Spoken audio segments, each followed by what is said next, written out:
Olá, graça e paz. Bom dia.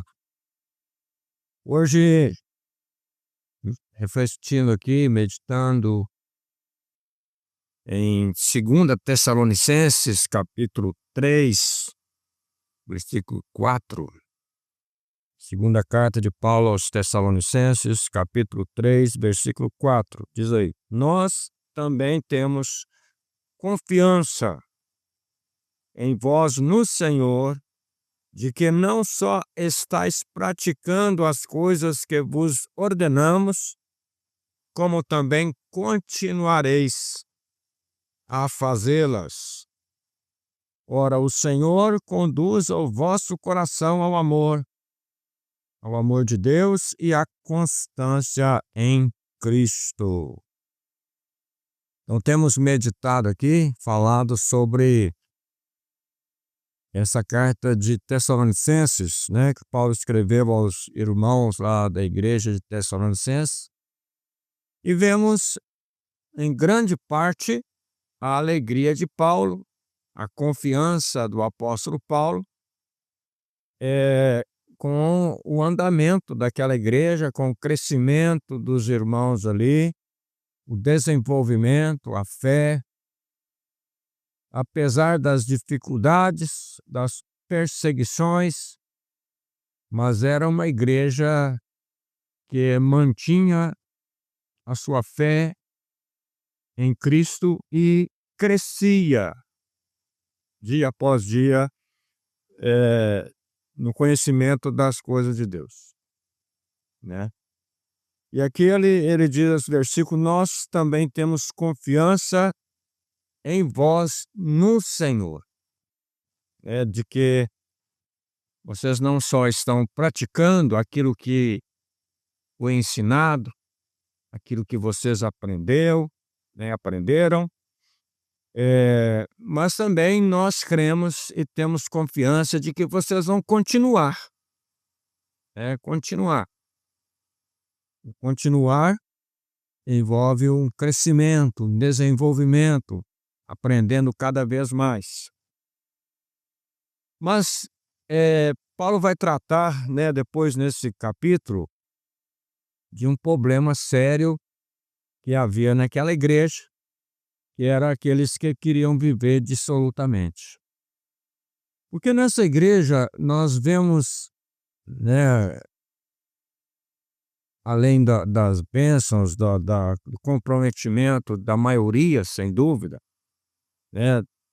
mas como sempre a gente tem, no meio de um grupo de pessoas, seja uma associação, seja uma igreja, seja onde se reúne pessoas, sempre tem aquele grupo, normalmente a maioria, estão ali focados no desenvolvimento, estão focados na verdade, estão focados em fazer alguma coisa de bem, mas existe aqueles que ficam margeando, ficam querendo aproveitar as oportunidades e às vezes até atrapalhando aquele grupo, aquela associação.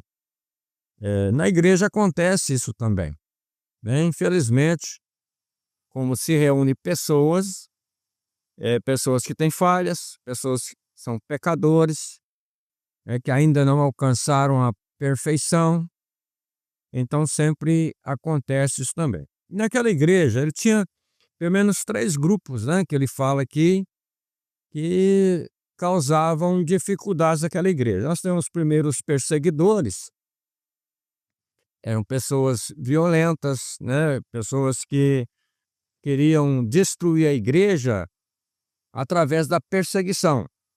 Prisão, como nós vemos ali o líder sendo preso, Paulo sendo expulso da cidade, sendo proibido de voltar à cidade. E então muitos tinham essa perseguição. Tinha um outro grupo também que eram os falsos profetas, falsos apóstolos, pessoas que chegavam ali, sejam do lado grego, romano, trazendo suas idolatrias, trazendo suas ideologias, seu liberalismo, seus cultos aos ídolos, né, prostituição e coisas dessa natureza, né, e tentando assim corromper, como também tinha os judaizantes que chegavam querendo implantar ali no meio da igreja as leis de Moisés, os rituais da lei, e condicionando isso à salvação, né?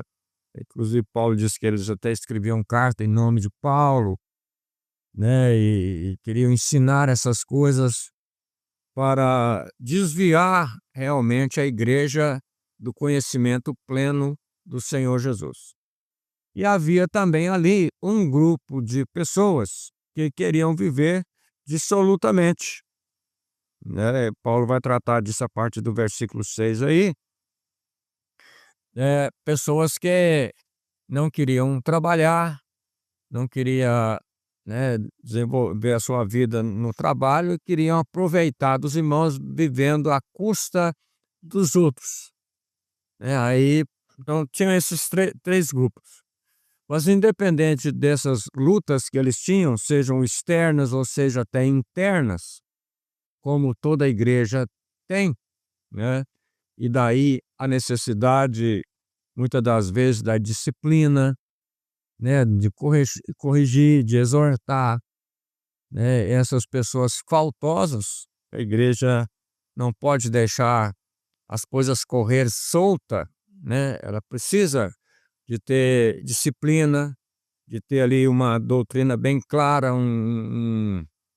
coisas bem claras para que as pessoas possam encaixar, né, e obedecer. Paulo coloca aqui que ele ensinava ali o evangelho, né, e as pessoas estavam firmes na tradição. Então, Paulo aqui ele mostra confiança, mas não é confiança simplesmente nas pessoas. Ele diz aqui que temos confiança em vós no Senhor, sabendo de que tudo provém do Senhor, né? Aqueles irmãos estavam firmes, por quê? Porque o Senhor Jesus estava firmando-os, né? Estava conduzindo. Nós somos dependentes do Senhor, não é por força nem por violência, mas é pelo Espírito Santo de Deus. Por isso é necessário que nós abramos o nosso coração, tenhamos um coração aberto para o Senhor Jesus, uma mente aberta para o Senhor, não é para qualquer coisa, mas para o Senhor, porque Paulo tinha confiança nele, mas onde? No Senhor. E se não fosse o Senhor estar protegendo-os, o Senhor está dirigindo, né? O Senhor Jesus Cristo está dirigindo, protegendo, orientando, eles não iam a lugar nenhum, porque na realidade a carne é fraca, né? E se não mantivermos essa comunhão com o Senhor, é claro que vamos desviar, debandar, porque as ofertas do mundo, né, as coisas que o mundo oferece são grandes, são atraentes, e se não realmente for o Senhor nos segurar, né? Nós temos essa confiança no Senhor de que vocês estão praticando, né? Não só, Tiago fala assim, não sejais apenas ouvintes, mas praticantes da palavra de Deus. Então, não é só ouvir. Eu gosto de ouvir a palavra de Deus, a gente vê pessoas falando isso, mas é preciso praticar essas coisas e continuar na vida a praticar. Então, tem que praticar a palavra de Deus, ouvir e obedecer, praticar, ok? Oremos ao Senhor. Deus Pai, te agradecemos pela tua graça para conosco, pela tua palavra, que o teu Espírito Santo nos ajude, Senhor, a obedecer, a praticar, a viver a vida cristã como o Senhor quer, para que não desviemos nem para a direita nem para a esquerda, mas que prossigamos para o alvo que é Cristo Jesus. Também eu oro nessa manhã, nesse dia por aqueles que têm necessidade, estão sofrendo, doentes, hospitalizados, acamados, precisando, Senhor, no toque do Senhor, da ajuda do Senhor. Em nome de Jesus, dá-nos a tua graça e a tua bondade, em nome de Cristo. Amém. Que Deus te abençoe, que Deus te guarde.